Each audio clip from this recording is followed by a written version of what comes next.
This race is just like kind of revives, to me, what was an era of just raw, natural experience.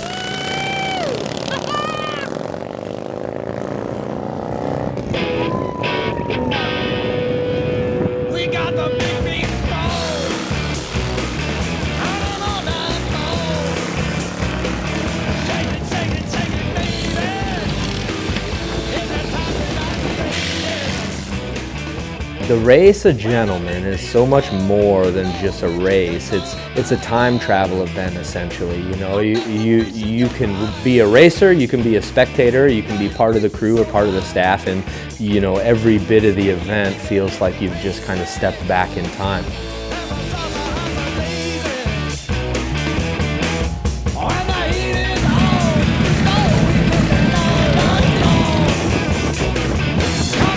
The crowd loves it, and everybody's face is just, you know, smiling ear to ear. Kids, I mean, it's for everyone. The old timers can relate to it because maybe they've seen that, you know, in their past when they were younger, whereas like the newer crowd has never seen it or heard about it, or never been able to like see that in person. So it's pretty cool. Most people today that have an old motorcycle, they just want to putt around on the road and drive 40 miles an hour, and the people out there on the beach want to try to blow them up. So. Unlike any other race in existence, I guess, we get to take our motorcycles out on the beach and run them like they did back in the day, you know, stripped down production Harleys, trying to go as fast as we possibly can.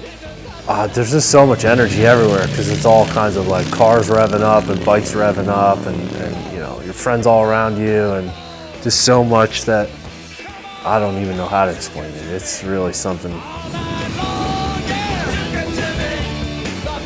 The feeling of those cars coming down and the bikes coming down, and I was just like, oh, this is like a living museum. And I think that for me as an artist as well, being raw is really important because that's the real feeling of it. That's the real expression of it.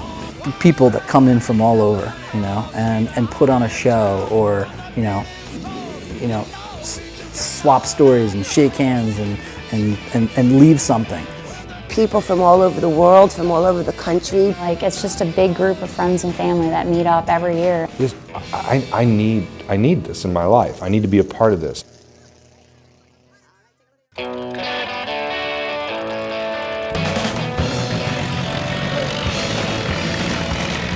This race exposes a whole new generation to what was going on back then, shows the history of it, shows how these things were. It's cool because you look back at these old books and you're just like, wow, these guys were doing it, you know, back in the 30s. You can go to a car show, but you don't hear them run, you don't see sand flying, you don't see beautiful girls jumping up and down with a checkered flag. And this is like, in life, it's breathing, it's going, you know.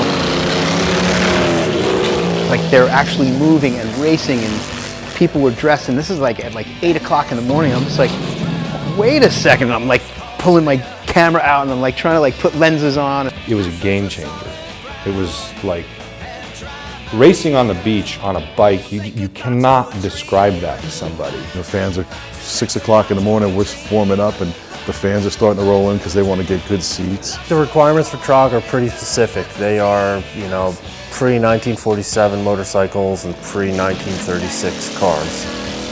And period parts, you know, of the era. I think it's a pretty important part, all said and done, because it basically weeds out the people that aren't dedicated to do what, you know, the race of gentlemen's vision is. Like, to, when you see a photograph, you know, question what year it was taken. Instead of putting these bikes and cars in museums or shows and just standing around talking about them, you actually put them to work, you know, and you have a lot of fun on them and see them in action. Better entertainment than any car show, in my opinion. It's hard to put into words running a knucklehead down the beach. Oh, the world we live in now is such a disposable world, and the equipment that we're racing is the absolute opposite of that. It's special things that folks have held on to for generations, even sometimes. You know, racing your grandfather's car, or racing your dad's you know, old bike that he wrecked and sat in the garage for 40, 50 years, and now you had a chance to rebuild it and get out and go. They were all innovators to us. They opened up the doors and created all these products and tried this and that and what worked, what didn't work. So we've learned a lot from, you know, our elders in that period of time. A camaraderie of people who share a love and have a passion that's so deep-rooted for this art, really. You're getting the shot, you're seeing the bike, you're watching the car, but at the same time, you're leaving with an experience.